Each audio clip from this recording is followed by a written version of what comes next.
부흥을 외치며 출발한 일본 엑스포. 하지만 준비는 허술했고 건물은 흔들렸다. 흔들린 건 구조물이었지만 무너진 건 일본의 자존심이었다. 최근 개막한 2025 오사카 엑스포는 일본이 과거의 영광을 되찾겠다는 의지를 담아 야심차게 준비한 대형 국제 행사였습니다. 그러나 막상 뚜껑을 열어보니 준비 부족과 구조적 문제, 비효율적인 운영 등이 겹치면서 전 세계적으로 비판을 받고 있는 상황인데요. 2025 오사카 엑스포는 전 세계를 향해 일본은 여전히 건재하다는 메시지를 던지고자 했습니다. 일본은 이번 엑스포를 과거 1970년 오사카 엑스포의 성공을 재현하는 재건의 상징으로 삼고자 했고, 무려 2조 원이 넘는 예산을 들여 세계 최대 규모의 목조 구조물인 그랜드 링을 세웠습니다. 사우디의 네움 프로젝트를 연상케 하는 이 거대한 구조물은 전통 목조 기술을 활용해 완성됐다며 일본 기술력을 대외적으로 과시하고자 했죠. 하지만 안타깝게도 이 모든 자랑은 개막과 동시에 무너졌습니다.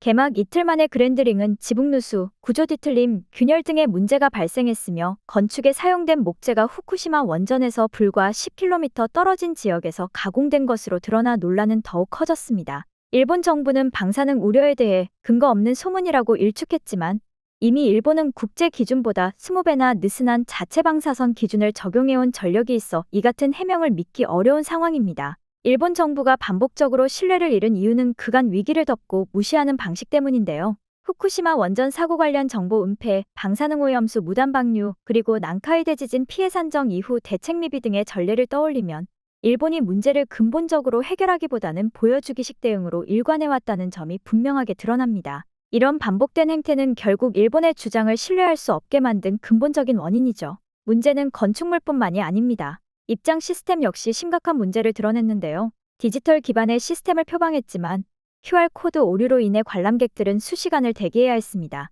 전문가들 사이에서는 디지털 시스템 구축에 익숙하지 않은 일본이 경험 많은 한국 등 외부의 도움을 받지 않고 무리하게 자체 시스템을 구축하려다 실패한 결과라는 평가가 지배적입니다. 실제로 도쿄돔에서 K-팝 가수들이 공연을 열 때는 오사카 엑스포의 하루 평균 관람객 수인 5만 명보다 더 많은 인원이 단시간에 입장했음에도 혼잡 없이 운영되었는데요. 이런 점에서 일본 엑스포의 입장 시스템은 국가 주도임에도 한국의 엔터테인먼트 회사들이 보여준 수준에 훨씬 못 미친다는 평가를 받고 있습니다. 이로 인해 일본 내부에서도 국가 대표 행사에서 얼굴에 먹칠을 한 셈이라는 비판이 나오고 있습니다. 운영상의 혼란은 여기서 그치지 않았는데요.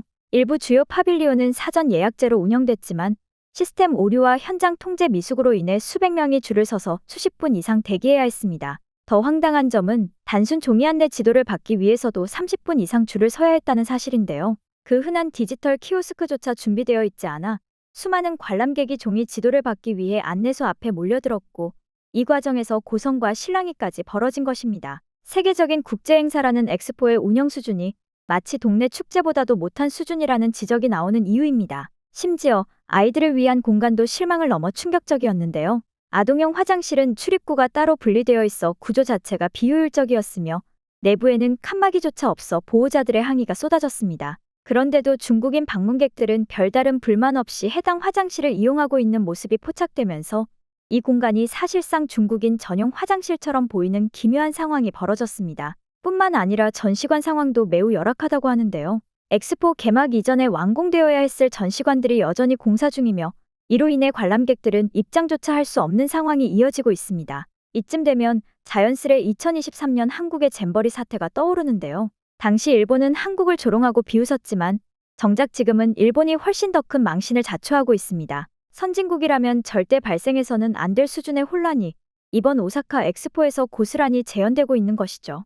엑스포와 잼버리 모두 국제 규모의 행사이지만 그 무게감은 전혀 다른데요.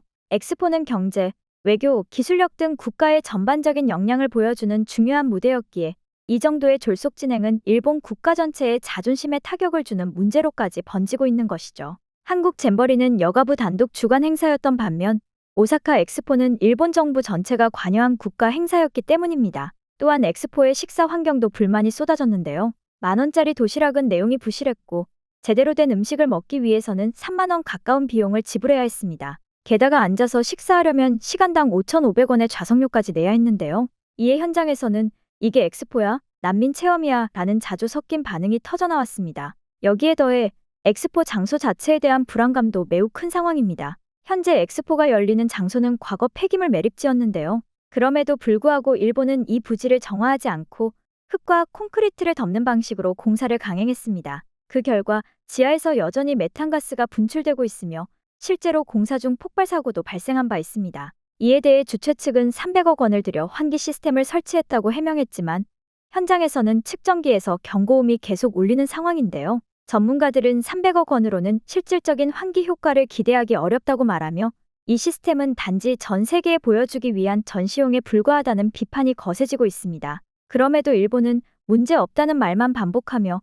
실질적인 대책을 내놓지 않고 있는 상황이죠. 앞서 언급했던 것처럼 이러한 일본의 태도는 낯설지 않은데요. 원전 사고 당시에도 문제의 본질을 감추고 보여주기식 대응에만 몰두했던 일본 정부의 태도가 이번 엑스포에서도 그대로 반복되고 있기 때문입니다. 당시처럼 아무 문제 없다며 실상을 덮으려 하는 모습은 여전히 변하지 않은 것이죠.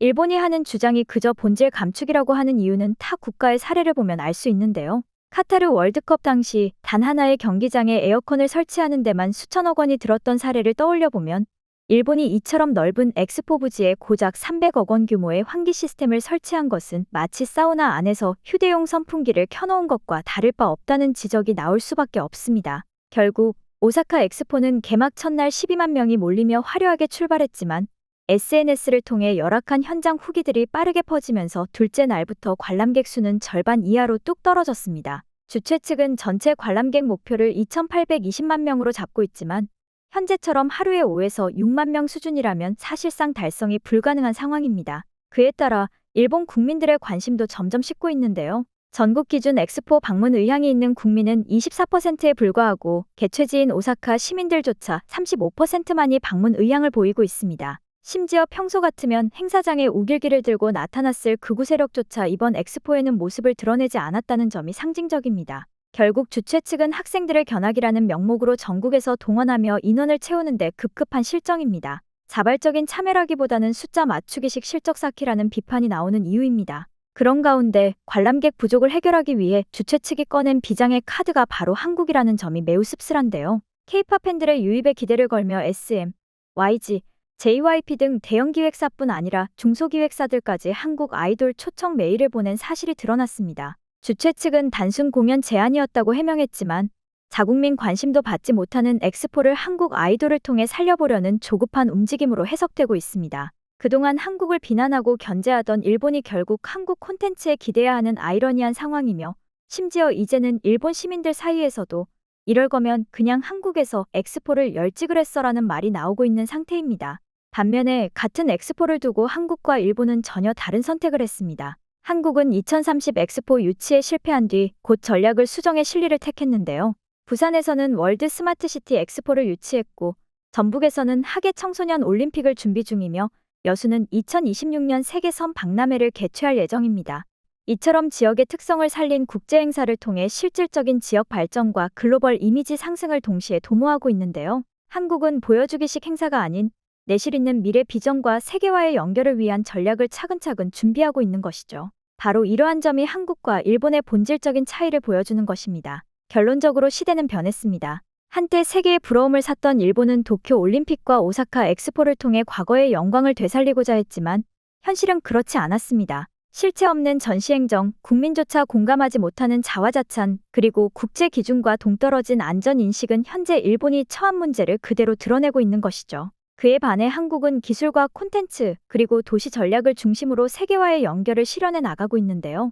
이제 세계는 일본의 실책을 지켜보며 점점 더 한국의 가능성에 주목하고 있는 상황입니다. 앞으로도 저희 채널에서는 세계 정세의 변화와 그에 따른 한국의 위상 변화를 심도 깊게 다룰 예정이니 구독, 좋아요, 알람 설정하셔서 흥미로운 소식 놓치지 않으시길 바랍니다.